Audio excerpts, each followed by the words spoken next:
Sir उन्होंने ये भी कहा है कि अमित शाह जी ने कि धनखड़ साहब को लेकर सवाल किया गया तो उन्होंने कहा स्वास्थ्य कारणों की वजह से इस्तीफा दिया था वो, अमित शाह जी ने कहा।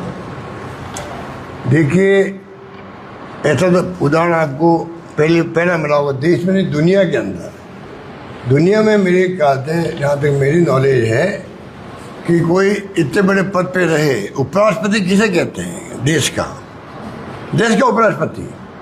वो देश का उपराष्ट्रपति शाम को 5 बजे तक काम कर रहा है, मीटिंग ले रहा है, और 8 बजे लगभग वो इस्तीफा दे रहा है और बिल्कुल सीन से गायब हो जाते हैं। उपराष्ट्रपति भवन में है कि नहीं पता नहीं, किसी से मिल नहीं रहे हैं। तो कोई तो ऐसा कारण हुआ होगा जिसके कारण नौबत आई है। एक मंत्री इस्तीफा देता है तो हाउस में, लोकसभा में, राज्यसभा में कई बार स्पष्ट कर दिया जाता है क्या कारण रहा है, और उपराष्ट्रपति का इस्तीफा हो गया और कोई स्पष्टीकरण नहीं है, ना उनकी तरफ से ना सरकार की तरफ से। अब लीपापोती कर रहे हैं,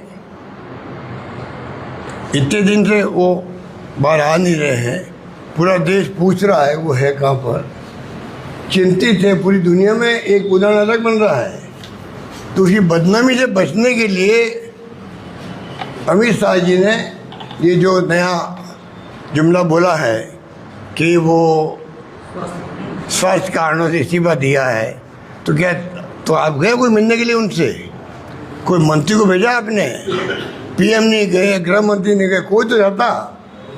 उनका एक डिप्टी मिनिस्टर चला जाता, राज्य मंत्री चला जाता। कोई गया मिलने के लिए भी आपकी तबीयत कैसे है? पूछा किसी ने?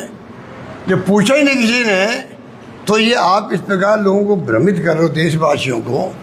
लोग भ्रमित होने वाले नहीं है, पूरा देश पूछ रहा है हमारा उपराष्ट्रपति था, अचानक वो गायब कैसे हो गया? पूछ रहा पूरा मुल्क इनको।